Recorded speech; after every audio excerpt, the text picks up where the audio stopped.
She called everybody else she could call. We were like her last resort. By the time the plumbers got to the Medina's house around 8, the puppy had been trapped in the sewer pipe for more than 7 hours. And it runs into this main line. We put a hole in it. I seen Betty Medina's daughter. She was crying. She loved this little puppy.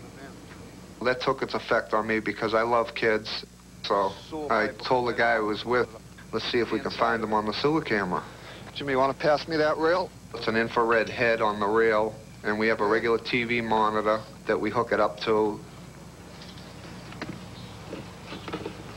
Basically, we can see for any broken pipes, root damage to pipes. See the monitor? Or in this case, a dog. Looks like I'm coming up to the city drop where it drops into the city main. After going out 20 to 30 feet, we finally came up to him. I'm coming up to the puppy. There he is right there. There he is. He's kicking. There's a bunch of debris in there, like some leaves, and he looks like he's hanging on to a stick. All right, there's his head right there. That debris he was clinging on to was saving him from dropping into that city main. But we couldn't tell exactly where he was. I got in. He looks like he's somewhere out in the middle of the street somewhere. The dog was in the city's line, so it was their responsibility to dig the street. The Deputy Assistant Director of the city's Public Works Department, Max Allen, arrived to see what they could do. They could hear the puppy, but didn't know where he was. In discussing it with Ronnie, he indicated that they had a radio transmitter that they could bring and attach to the TV camera and pinpoint the location. Jimmy, come in a few more feet.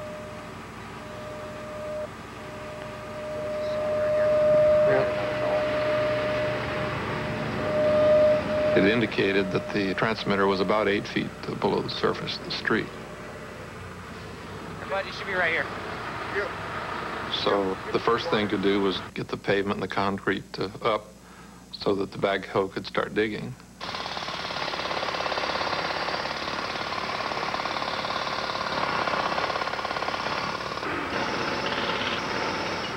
We were waiting for the city to dig the street, and we didn't want to lose the dog before that point. Sewer lines contain a lot of deadly gases, so we have a device that pumps air down into the line.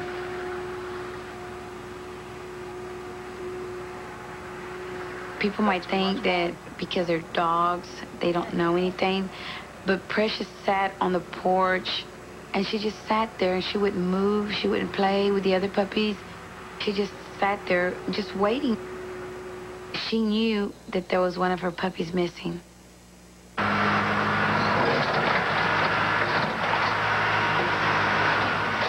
A 9-ton backhoe was brought in to dig through the layers under the street. Eldridge Walker was the operator. When I looked at first at the monitor they had in the line, you could see the top of the pipe was kind of eroded. So my basic idea was to try to dig on the side of it and then let them do the rest with the shovel, because if I touched the top of the pipe with the backhoe, it was over. He's been in there about 14 hours now. If you notice, this is his head right here. There's a piece of wood right here.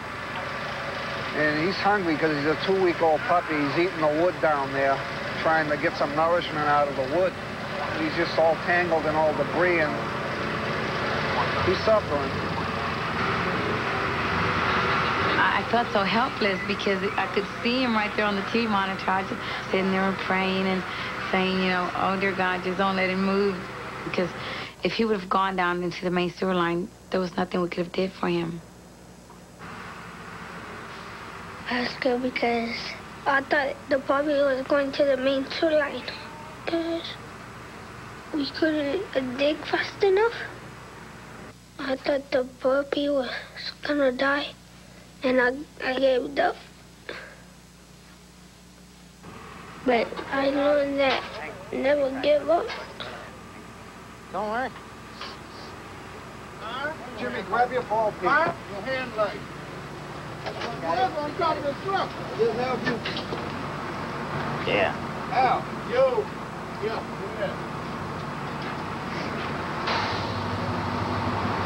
Can you see with that light? You got him? All right. Bring him more up. Yeah, we're looking at these. All right. Bring him more up. Good job. Dry him out. Around 5:45 in the morning, 17 hours after the puppy fell into the sewer pipe, he was finally free. I stretched my hands out and I said, oh. And I hugged and I looked at him, you know, and I just started crying. Betty, put some in that cup right there and let him drink out of the cup. The lady, she was so happy, I was happy. You only get so many chances in life to do something real good for someone else. It made me feel good.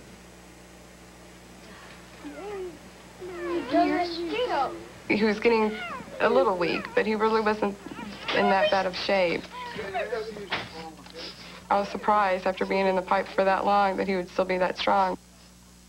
Well, give us a bill. Look out, here comes Mom. It was a long night, but everything turned out the way I wanted it and the way everybody else wanted it to. I was just saying, thank God it's alive. Job well done. Let's go home. How you doing? All right, little fella. We got you. When the puppy went down the sewer line, he had no name. But when he came up, I had already decided that his name was going to be Rescue Rooter. So for short, we called him Rooter. Oh, here comes Robert. He's got Rooter with him. Come on, Precious. Yeah, Precious. The Medina family found a home for their adventurous puppy with one of the plumbing company's employees. Come here, Rooter. We haven't seen Rooter over a month. And when they saw one another, they just bonded together. Come here, Precious. Come here, Rooter. What I learned from all this is when we let the puppies out to make sure they can't go under the house and make sure that cap's on the pipe so they won't go in the pipe. And it's only been less than 2 months. Look at her. Well, I gave all 3 companies credit for saving a puppy. And I didn't know how to thank them just by shaking all the employees' hands, giving them a hug, and just thanking them.